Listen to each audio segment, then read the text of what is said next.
So when we talk about subchorionic hematoma, friends, it is one condition which is either diagnosed ultrasonographically when patient has no symptoms, or you have a patient who comes to you bleeding when she has conceived. It usually accounts for 9 to 18% of all the cases of first trimester bleeding. And this is one condition where blood will collect between the uterine wall and subchorionic membrane surrounding the embryo, leading on to subsequent cessation of blood reaching to the embryo successfully. Talking about prevalence, it's a very common ultrasound, obstetric ultrasound. Again, it affects between 18 to 40% of those pregnancies in the what are the causes? They can be major causes. Something that is hindering the patient from conceiving is the same, which is preventing the patient from progressing further. So other causes being the placenta abnormalities, infection, physical trauma, hormonal changes, advanced age being one of the most important cause, gestations. The symptoms can be nothing, initial bleeding, light spotting, or maybe just coughing, or thumping and bleeding both. Diagnosis is done on ultrasound or physical examination, and then when we do blood tests, we find out maybe if there is any bleeding diathesis, that could be one of the causes. So this molecule that I am just talking about contains alanine and leucine. The alpha-lipoic acid is one of the very potent molecule which has an important role in various chemical reactions, because it is required as a cofactor for some enzymatic complexes which are involved in energy generation. So which will act as a very potent antioxidant once employed in changing. Now, it is used as an antioxidant, as an anti-diabetic, and in Alzheimer's diseases, cancer. But in vivo, it is used as an antioxidant, anti-diabetic, again in Alzheimer and other certain conditions of dementia. Talking about anti-diabetic can be used in overweight and obese patients, pregnancy, which come out of usage, like when mechanism of action, oral supplement, including those of the cells within the subchorionic start scavenging as a potent antioxidant, scavenging those free radicals and then reducing the oxidative stress. It also promotes the regeneration of other antioxidants such as glutathione, which is again a very potent antioxidant. So there is a concomitant potentiation of action, further enhancing the cell's ability to combat the oxidative capability of glutathione.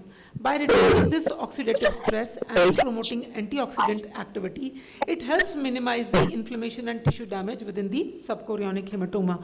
Successful scavenging of subchorionic hematoma may further lead to a successful and ongoing pregnancy.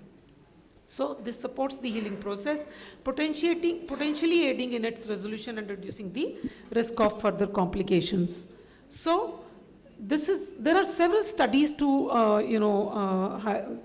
give me to substantiate the statement that I just made. One of the studies by G. Porcaroy in 2015, the European Review for Medical and Pharmacological Sciences, talks about this molecule significantly leading to better hematoma resorption than the control group, as is visible here. The next molecule, leucine, which is there in this particular product that I am talking about, is again a very, very important, basically protein activator. It is one of the branched amino acid. Branched amino acids being valine and isoleucine and leucine. So this is able to sense leucine. Whenever the cells are able to sense the leucine levels, there is potentiation of protein synthesis, and that protein synthesis is a very important healer whenever it is used in vitro fertilization or in pregnancies which are conceived through IVF. So these cells are able to sense the leucine levels and in response turn on protein synthesis via the enzyme protein mammalian target of rapamycin, that is the mTOR, which is a master regulator of the protein synthesis. So the research have usually suggested that supplementing leucine in older adults can augment the muscle protein synthesis, leading on to prevention of sarcopenia or cessation of sarcopenia. So, friends, just concluding last few slides, this supplementation improves the medical condition in both the mother and the fetus. It also helps in reducing the complications linked to threatened miscarriage, improving the pregnancy outcome. It is a unique duo for better ovulation outcome in ART, leading to opening up of the FSHR, favors mTOR signaling leading to the granulosa self-proliferation. There is activation of the dormant follicles, so recruitment of more follicles can be expected. It speeds up restoration from the subchorionic hematoma. If you talk about the dosages, in ovarian stimulation, we give 1 tablet 6 to 8 weeks prior to the stimulation. And in subchorionic hematoma, it is a BD dosage for 4 to 5 weeks. To summarize, in ART-induced pregnancy, 28% cases have a risk of subchorionic hematoma, and this molecule offers a unique solution which combines alanine with leucine. This helps in resorption of subchorionic hematoma, thereby reducing the further risk of miscarriage. Though, if miscarriage is happening and the subchorionic hematoma is advancing, then there is no benefit of this particular molecule. These are the references that I have taken, and I thank you for your patient listening. My chairpersons. Thank you very much, ma'am, for the wonderful presentation. And these as egg or alanine and leucine, we have for egg quality and for better ovarian stimulation. But this thing, subchorionic hematoma, it is a new thing which we need to learn still. Ma'am, there's one question. In subchorionic hematoma, I don't have any experience, madam. Ma'am, actually, we as obstetrician, we have the tendency, the moment we see in the ultrasound report that there is subchorionic hemorrhage, so what we do, we stop picospirin and we stop Lonopin or the enoxaparin. But then, ma'am, there is a school of thought, like if fetal medicine experts are here, then I would like to elaborate on this. Subchorionic hemorrhage is the result of some way so moment we encounter any subchorionic hemorrhage, so tendency to stop picospirin, to stop Lonopin. It is still a grey zone that should we stop at that moment or should we continue? If it is a defective prescription, then of course these aspirin and aspirin are going to help with this. If there is any underlying chromosomal anomaly which was probably undetected, or if there is an accelerated process that has already started, I think nothing would help there. We all know, we all have that experience.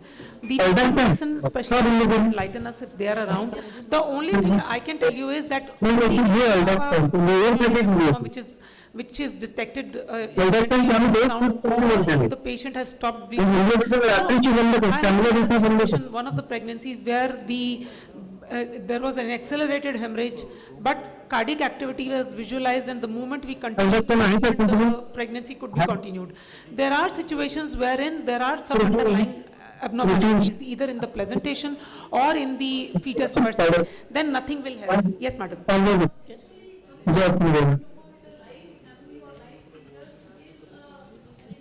Defective presentation, as you agreed, and in some patients when you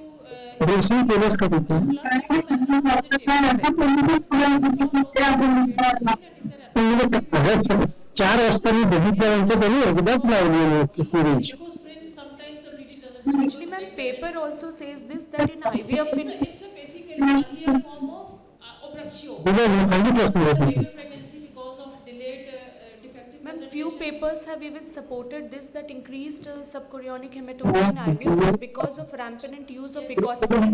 We prophylactically add.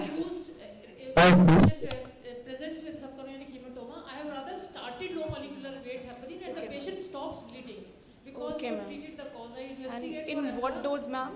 In what dose? Start with 60. 60 only. So can we have a I would just final? like to add on here some practical experience. So in education we have got an intrinsic pathway and extrinsic pathway. PTTK, right? If your PT is short, that means you can give ecosprin. If your PTTK is short, you give Lonapin. If Agreed. your INR is more, you stop ecosprin, and if your PTTK is prolonged, you stop Lonapin. So it gives a very good guidance. Should we give it or should we not? But ma'am, Just one 90% Comment from patients Dr. have Manju not. Puri, the teachers of teacher. Madam.